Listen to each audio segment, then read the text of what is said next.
एस्ट्रोलोजीमा हामीले मार्सको ऊर्जालाई मङ्गल ग्रहसँग जोडेका छौँ। यसले चाहिँ हामीलाई कन्फिडेन्स दिन्छ, लट्स अफ इनर्जी दिन्छ र प्रोटेक्सन पनि गर्छ। हाम्रो कुण्डलीमा मार्स राम्रो छ भनेपछि तपाईँ फुल अफ इनर्जी हुनुहुन्छ अनि तपाईँमा जे पनि कामहरू गर्ने कन्फिडेन्स हुन्छ। त्यही मार्स विक छ अरे कुण्डलीमा भनेपछि मान्छेहरू लेजी हुन सक्छन्, रिस मात्र उठ्ने हुन सक्छ और कन्फिडेन्स लो हुन सक्छ। यदि तपाईँहरूलाई धेरै नै रिस उठ्छ भनेपछि त्यसलाई पनि एउटा मङ्गल बधको निशानी भनिएको छ। त्यसैले धेरै रिसाउनु पनि राम्रो हुँदैन। मङ्गलको इनर्जीलाई हामीले हनुमानजीसँग जोडेको छौँ। त्यसैले आज हनुमान जयन्तीको दिनमा हामीले केही उपायहरू गरेर हनुमानजीको ब्लेसिङ पाउन सक्छौँ। हामी सबैलाई थाहा छ हनुमानजीलाई सङ्कट मोचन भन्ने भाव भएर हजुरहरूलाई कुनै हेल्थ, रिलेसनसिप इस्यु, लोनको इस्यु छ या कुनै पनि किसिमको ढिले भइरहेको छ, अब्स्ट्रकल भइरहेको छ भनेपछि हामीले आजको दिनमा केही उपायहरू गरेर आफ्नो लाइफलाई राम्रो एउटा गति दिन सक्छौँ। त्यसको लागि चाहिँ हामीले हनुमानजीलाई हामी सिन्दुर चढाउन सक्छौँ, मन्दिर गएर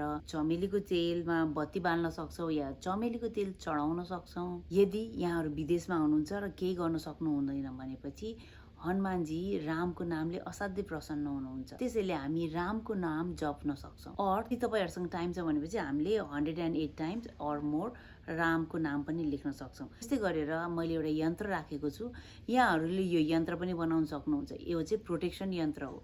यसलाई चाहिँ इन्टेन्सन दिएर आफ्नो सबै फ्यामिली मेम्बरलाई सोचेर यो यन्त्र बनाउनुहोस्। ल हस् त, हजुरहरूलाई हनुमान जयन्तीको धेरै शुभकामना र हनुमानजीले हामी सबैको रक्षा गरून्। थ्याङ्क यू सो मच सुनिदिनु भएकोमा। मलाई लाइक र सब्सक्राइब गर्न नबिर्सिनु होला।